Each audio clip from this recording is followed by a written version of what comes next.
Kieran McAnulty, question 8. Thank you, Mr Speaker. My question is to the Associate Minister of Housing, Social Housing. Does he stand by his statement that, quote, "I'm not worried that some are now homeless," end quote, regarding people who have left emergency housing? If so, why? The Honourable Tama Potaka.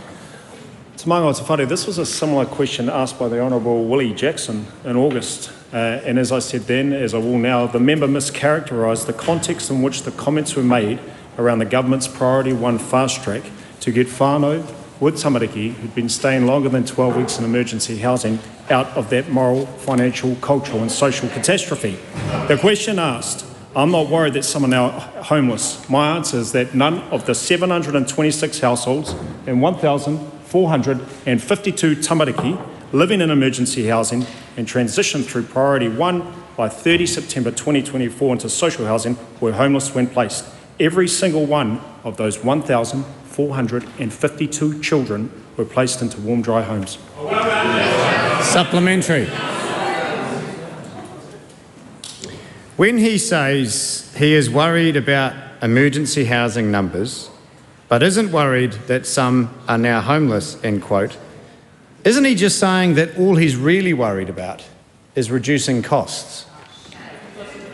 This government has a target number 8, to reduce the number of households living in emergency by 75% by 2030. We are up to 62% in 9 months. And the member may use chicanery and innuendo to try and trap me into an answer, but I will repeat in this House that we are absolutely dedicated to ensure that those with genuine need for short-term stay and temporary accommodation in most urban and city centres in New Zealand can access that. But we have been absolutely committed to ensure that many thousands of tamariki living in that catastrophe move into warm, dry homes. Supplementary. How can he credibly claim this policy is a success when his official advice was that these changes to entry criteria for emergency housing would increase homelessness, and when asked why 20% of people that have left emergency housing are now homeless, his response was, quote, "I'm not worried," end quote. Again, the member uses fuzzy math to describe the actual situation. The actual situation is when we arrived, we knew where around 50% of those leaving and exiting emergency housing were going to. Now, through the dedicated diligence and professionalism of our officials and, of course, the ministers who are involved with housing, we know where nearly 80% of people are going to when they exit. The other 20% we may not know because it's not required of people leaving emergency housing to actually tell officials where they're going to. Supplementary. One more here. How many people have been declined emergency housing since he changed the entry criteria? That is a written question that the member can send to my office, but what I can say is that by September, over 2,000 tamariki had left emergency housing in the 9 months to date. Supplementary. Honourable Nicola Willis. Can the Minister confirm that in recent years, thousands of New Zealand children have been brought up in motel rooms, often with gang members living next door, in circumstances that were by nature transitory, and today thousands fewer children are living in those circumstances? I'll allow the question, but it needs to be succinct. I can confirm that, and I can also confirm when we arrived we were spending around $1 million a day in emergency housing, now it's less than $500,000. It's the real reason. Supplementary. Yep, when the House gathers itself. How many people have been moved into social or community housing paid for and built by this government?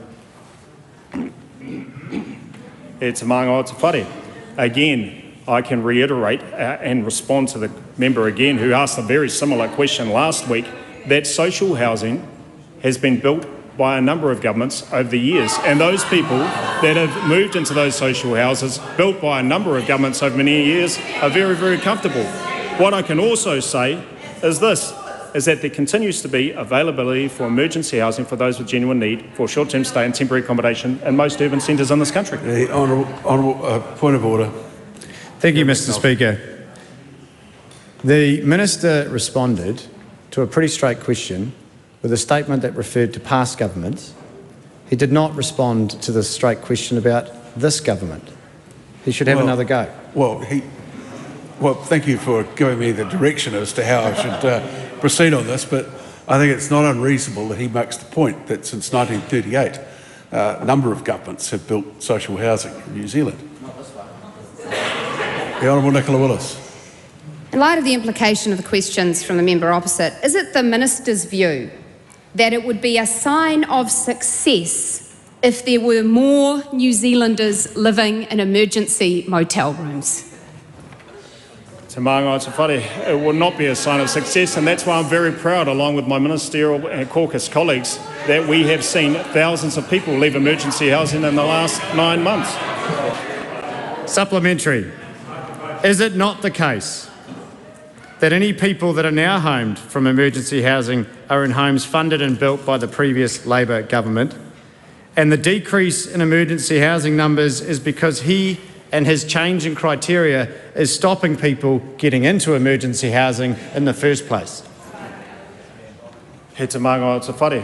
It is the case that the taxpayers of Aotearoa New Zealand have paid for social housing that has been built by a number of governments over time.